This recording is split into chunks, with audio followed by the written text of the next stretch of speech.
অর্ডারটা রিসিভ করার পর আপনি আপনার ইনভেন্টরি লিস্টের মধ্যে সেই অর্ডার ইনফরমেশনটা দেখতে পারবেন, যে এটা যদি দেখি এই অর্ডারটা মাত্র আমরা অ্যাকসেপ্ট করছিলাম আদিলের।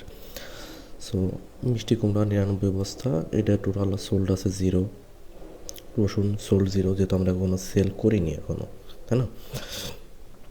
মানে অর্ডারটা রিসিভ করার পর আপনি আপনার ইনভেন্টরিতে দেখতে পারবেন, তাছাড়া আপনার অর্ডার লিস্টের মধ্যেও আপনি দেখতে পারবেন যে আদিল ব্যাপারী।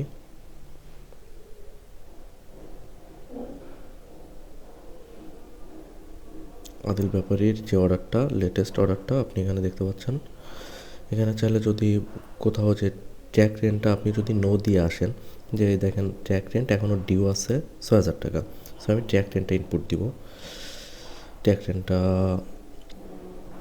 ডিউ মানে আপনার এডিসি প্রোভাইড ট্র্যাক রেন্ট, এটা সাপোজ আমি 6,000 টাকা পেড করে দিলাম, যে এটা আমার আড়ত থেকে পেমেন্ট হয়েছে। আর আপনার সরি, এটা হচ্ছে এজেন্ট প্রোভাইডেড। আমরা যদি মনে করি যে এজেন্ট সাপোজ 2,000 টাকা দিছে, আর হচ্ছে আপনার আড়ত থেকে দিছে 4,000 টাকা, সো এই হিসেবে আমরা আপডেট করে দিব।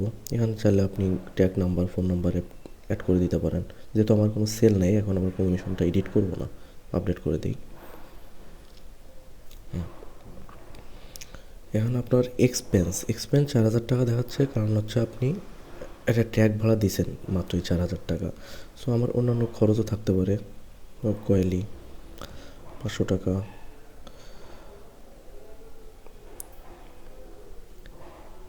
হাওলাত আমারও 200 টাকা।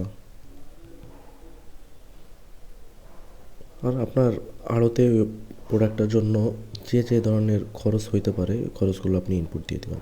ধরেন আপনি 500 টাকা লেবার খরচ পড়ছে, সে অ্যাড করে আমি সেভ করে দিলাম।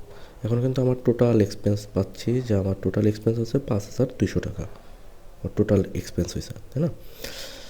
আর এখানে এই অর্ডার লিস্টের মধ্যে দেখতে পারবো যে আমার যেহেতু পরের যে 4টা প্রোডাক্ট ওইটা আমরা কেউ রিসিভ করিনি, সো এটা আমার রিসিভ 0 এবং স্ট্যাটাস অফ হয়ে থাকবে। এখন আপনার যদি কোনো সেল হয়, আমি নিচে দেখতে পারবো total sell amount, total sold quantity, সবটা আমি দেখতে পারবো। আর যদি এমন হয় রিসিভ করার পর অথবা পরবর্তীতে বেচা কেনার পরে ওই আড়তের কোনো প্রোডাক্টটা ওয়েস্ট হয়েছে কিছু কেজি, ধরেন